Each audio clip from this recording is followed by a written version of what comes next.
In this video, we're going to look at how we can start using Raycast to detect which objects we hit without instantiating bullets for them to collide into.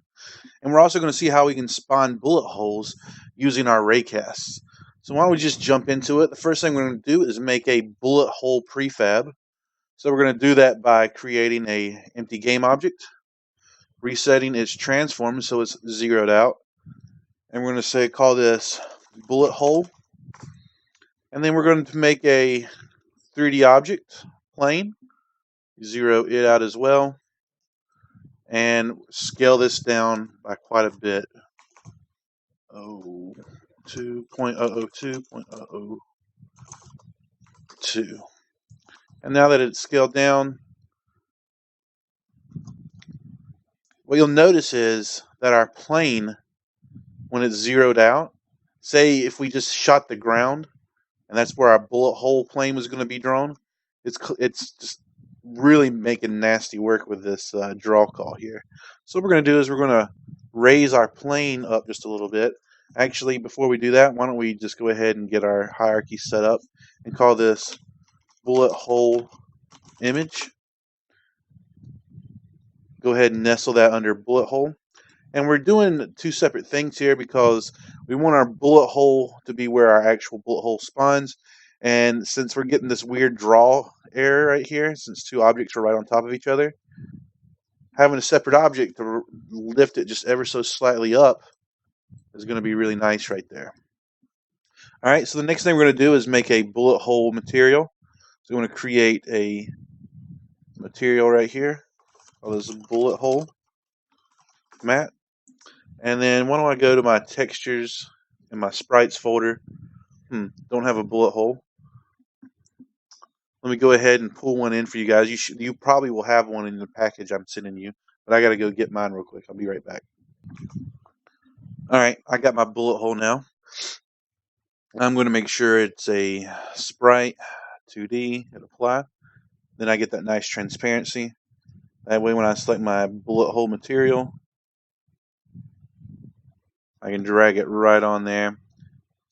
Add transparency. What you'll notice, let me go ahead and apply my bullet hole material. With the standard shader, we're getting like this reflective whatever on there.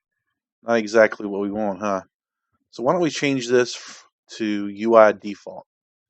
That's the kind of material we want. And now you can see we have a fully transparent decal. And in fact, I might be a little too... I want to make sure it's not that. All right. And I'll probably have to play around with the size once we start shooting things with it. But for right now, actually I want to make it a little bit bigger. So instead of just scaling it, maybe just eye it a little bit. And then just even things out in my... There we go. Barely just off the ground. And the size is just the way we like it. All right. So we've got our bullet hole prefab now. And it's pointing just straight up off the ground. What we need to do now, is make it a prefab. Why don't we just go ahead and call it bullet hole PFB for prefab. And we can get it out of the scene for now, and we'll get it back in a second. All right, so now we need to start touching my code. Well, actually, before we touch my code, what I need to do now is I need to pick a spot on my gun to shoot my ray from.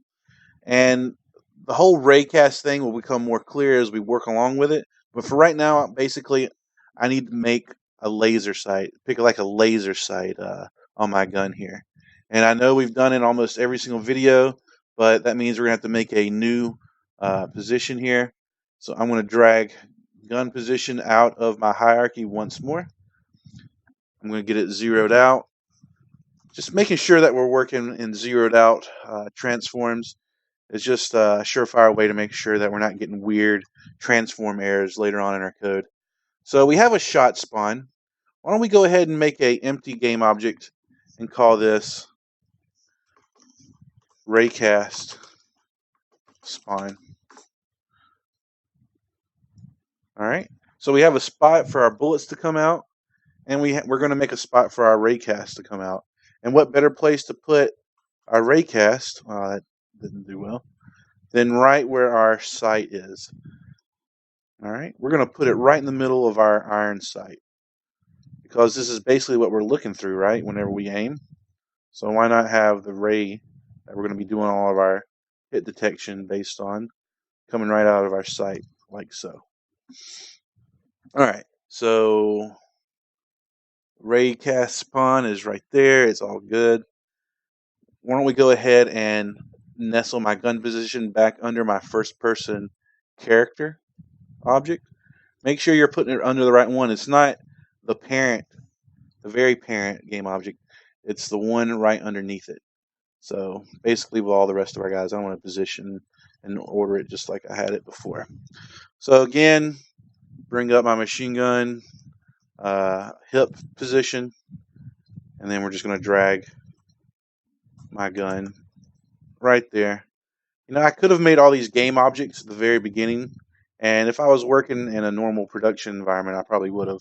But I didn't want to get ahead of ourselves and start making all these game objects, and you wondering why and just taking it for granted. So now that we're actually making them when we need them, we're very thoughtful about why we're making them. Maybe it's a little bit extra work to unparent it every once in a while, like we've been doing, but it's no big deal. It was like a minute of our life, that's all. All right, so we now have a raycast spawn position right there. And you're going to want to make sure, double check real quick, when you select your raycast spawn, make sure the blue arrow, your Z arrow, is pointing forward, like out the tip of your gun. That's the direction you want this empty game object to be pointing when you use your move tool right there. All right, so now that we've kind of worked in our hierarchy and got things in our scene set up right, now we're going to get into our code.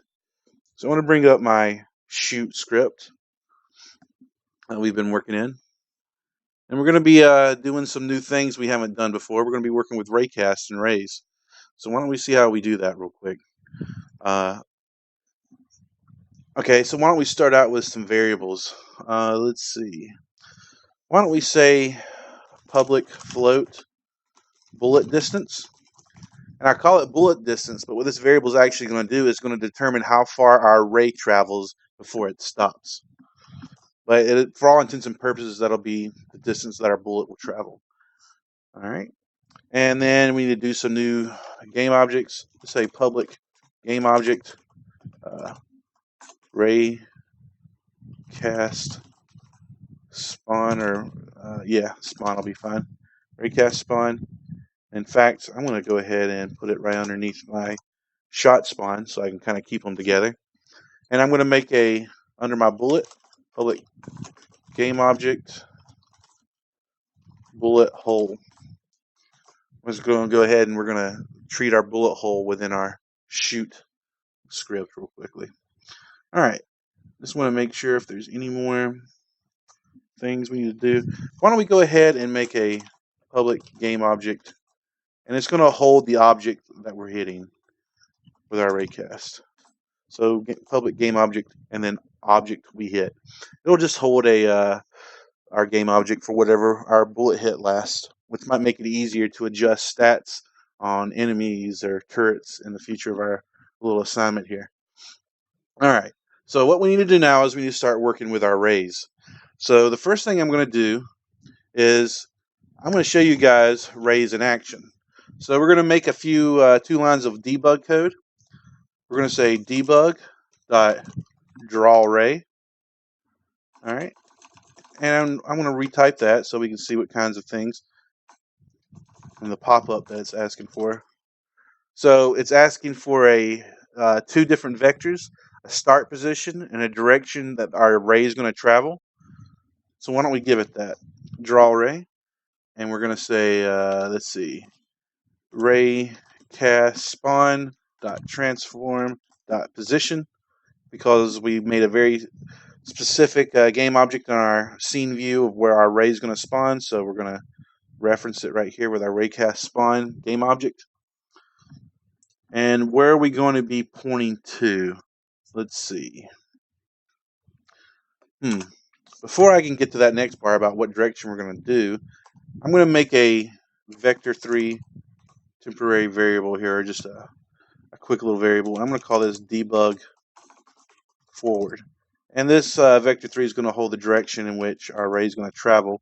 Let's say raycast spawn dot transform, and then capital transform direction, and then vector3 dot forward, and then say times 10. All right, so what this line of code does is it gives us a vector that's going in the forward direction from wherever our raycast spawn transform lies. So this gives us our direction that we now can plug into our debug dot draw ray. And then we're going to give it a color, and let's give it a red color for that laser sight effect. And we'll hit Control S to save, see if there are any errors, and why don't we hit play? It's asking you haven't assigned the raycast spawn, so let's do that real quick. Raycast spawn goes in our raycast spawn area right there. And now while we're assigning things, why don't we assign our bullet hole prefab to our bullet hole game object over here in our shoot script. All right, we'll press play. All right, cool. And if you can see my scene view, I now have a straight line pointing straight out of my gun, and that is our ray. That's our laser pointer we're talking about. And notice how it's moving with our camera. It's pointing in the exact direction, and it's even taking into account our recoil, which is really cool, huh? All right, great. So we know we got a ray being cast from the correct direction. That debug.log was just to see if our rays were being drawn correctly from our raycast spawn game object that we made. So now the real meat and potatoes of getting our raycasting to work comes in our fire function code routine down here. So after we do our instantiate bullet, let's type some new things. Let's call a raycast hit. So raycast hit gives us access to a bunch of functions in the raycast tool inside of Unity, and hit is the variable name that we're going to be able to access those functions through. And then we're going to say ray equals new raycast spawn dot transform dot position. So it's asking where are we going to start this ray shooting from, and then we need to give the direction that our ray is going to travel. So we'll say raycast spawn dot transform dot forward. So where's our new ray going to spawn at? It's going to spawn at our raycast spawn point that we made a second ago. And what direction is it going to go? Well, it's going to take into account the transform of my raycast spawn and then fire it forward through that blue arrow that I showed you guys to account for. Remember? Let me grab that blue arrow. This blue arrow always means forward. So we're saying, where do we want to fire? Right here inside of our laser sight, iron sight kind of area. Where we want to shoot it at? We want to shoot it forward through our blue Z axis. All right. So now that we have our ray being cast, and it's only going to cast whenever we fire a bullet, so when we go through our burst interval for loop and our instantiate bullet and getting all of our recoil done, that's the only time it's going to cast its ray. And then we want to make a check. We want to say if physics dot raycast. So if our raycast happens and our ray out hit, and then we want to say bullet distance. I'll explain what that kind of means in a second. So if that, actually I want to make a note, close my parentheses off correctly. And then I'm going to close my brackets up too. All right, so we're saying if the physics of our raycast, if our ray, which is what we just launched out, hits something. Out means we've hit something. What have we hit? Well, that's the variable name that we're going to use, our temporary variable name for what we've hit. And it's going to travel this amount of distance. If all this stuff happens, then we're going to set our object hit to hit.collider.gameObject. So that's going to set in our hierarchy over, or in our inspector over here. It's going to set object hit to which one of these targets we're hitting.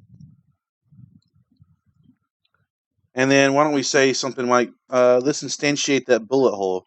So we're going to do an instantiate dot, or parentheses. What do we want to instantiate bullet hole?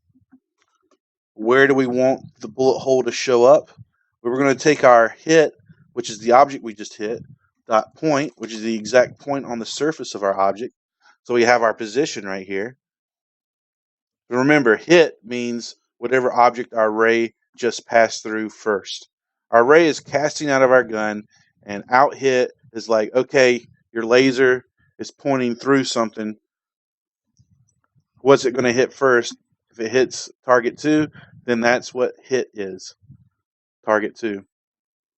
And then we need to give it a rotation, because if we have irregularly shaped objects like these capsules here, we need to make sure that our bullet hole kind of lines up nicely on these weird angles on this organic round surface. So to do that, we're going to say, we're going to use quaternions again, which is Unity's way of handling rotations. Quaternion, and then this weird function from to rotation, and we're going to say vector 3 dot up and hit dot normal, the angle of incidence that we hit our object from. All right. We'll hit Control S to save. Hopefully there's no errors, and let's give it a test. So before we give it a test, I just tested it and nothing happened. That's because in my first-person controller, my bullet distance was set to 0, so my ray was traveling no distance, so it wasn't colliding with anything. So I'm going to give my bullet distance a value of 100 for right now. So I'll hit play. And in fact, let me do a maximize on play so we can get an idea of what we're doing. All right, so there are my 3 targets. Let's light them up.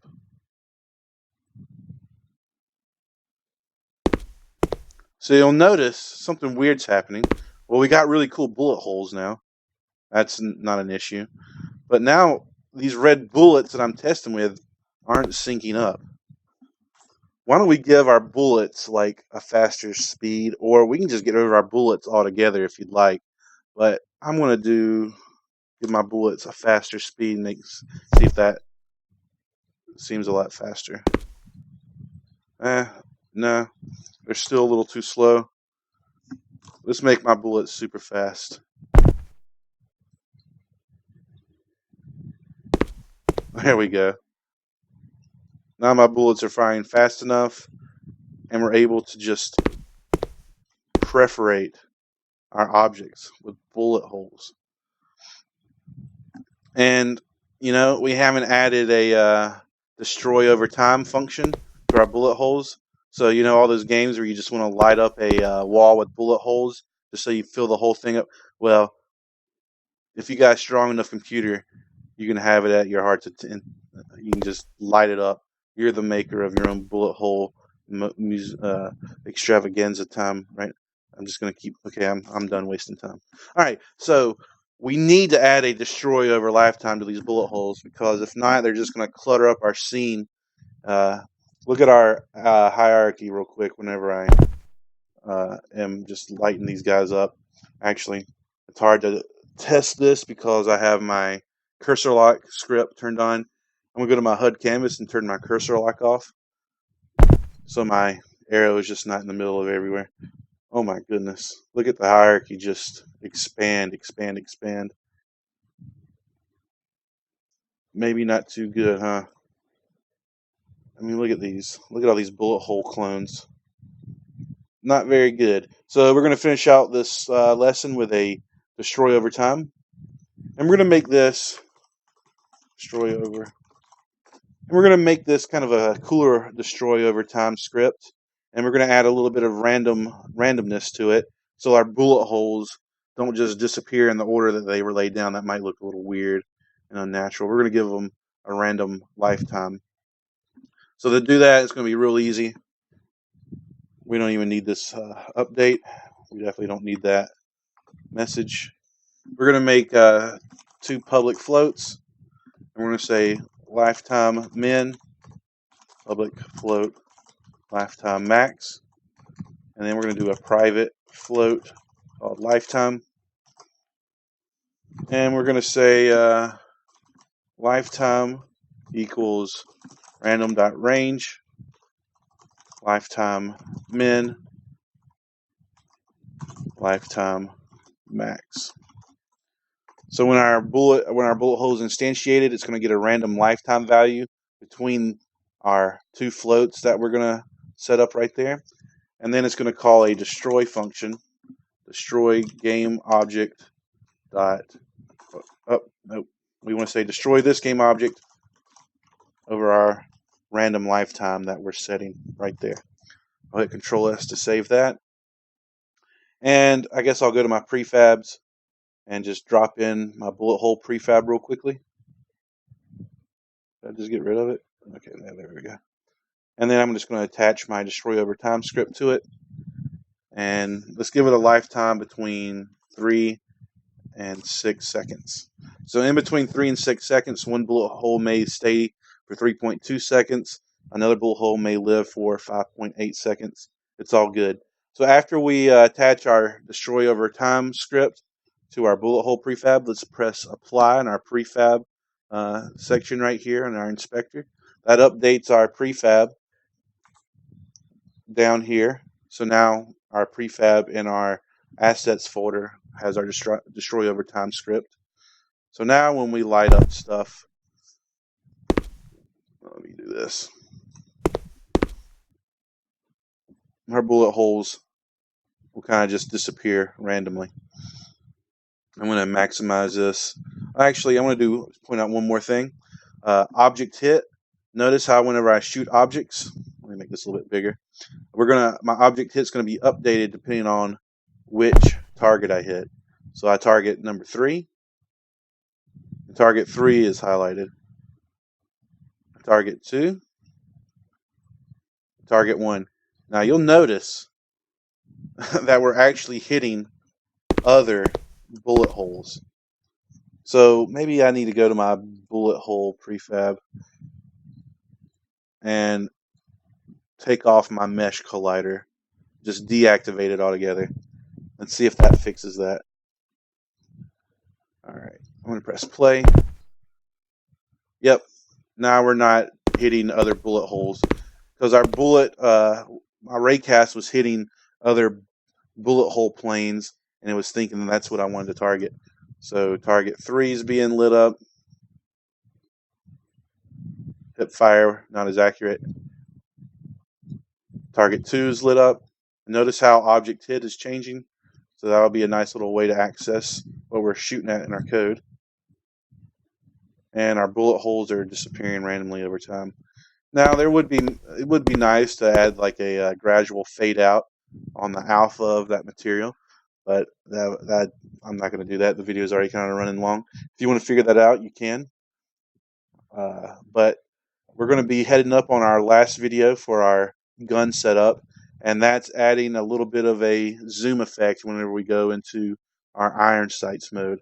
And then after that, we'll be able to shoot up anything in any kind of level we want. All right, great.